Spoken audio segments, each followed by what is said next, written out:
Kerajaan memberi jaminan bekalan beras putih tempatan BPT di seluruh negara bakal pulih dalam tempoh sebulan. Menteri Pertanian dan Keterjaminan Makanan Datuk Seri Muhammad Sabu berkata, ia susulan langkah intervensi segera sedang dilaksanakan selain peningkatan lebih 20% kuota pengeluaran beras di pasaran. Langkah intervensi menerusi program khas BPT. Pengguna bagaimanapun tidak perlu risau maupun panik sehingga membeli BPT secara berlebihan. Kenaikan harga berlaku kalau ada berlaku adalah beras import kerana ia bukan dalam kawalan. Beras tempatan masih lagi di bawah kawalan. Buat masa ini kekal dengan RM2.60 sekilo. Terlihat di sini yang 5 kilo RM13, yang 10 kilo RM26. Ini sedang ditangani sebenarnya pihak kawasan beli padi dan beras. Negara akan bertindak sentiasa akan mengawasi perkara. Beliau berkata demikian semasa meninjau stok keterjaminan makanan BPT di sebuah pasaraya di Tampoi, Johor Bahru. KPKM dalam pada itu akan mengadakan sesi dialog belanjawan 2024 bersama pemain industri di bawah subsektor padi Khamis ini. Pada 2 September lepas, pengilang padi dan pemborong beras negara meminta agar bekalan BPT sebanyak 20% ditingkatkan. Hasrat kemudiannya dipersetujui kementerian menerusi sesi libat urus dengan pemborong beras dan pengilang padi 27 Ogos lalu di Alustar.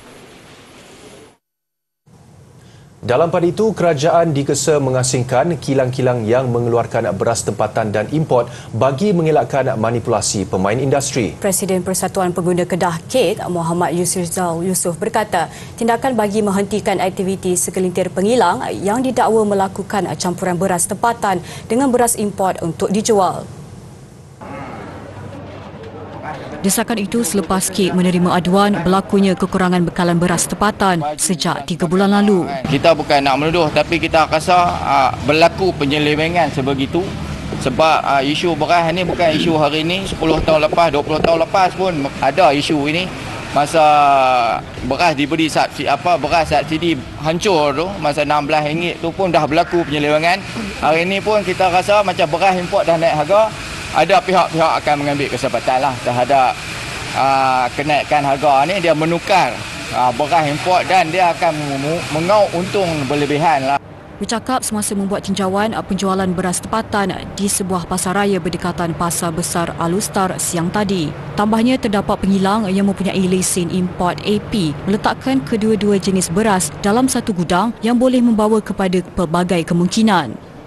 Justeru pihaknya mahu penguatkuasaan bersama Kementerian Perdagangan Dalam Negeri dan Kos Sara Hidup KPDN dilakukan. Cadangan lain termasuk melarang pembukusan semula beras import di negara ini bagi memastikan ia tidak bercampur dengan beras tempatan.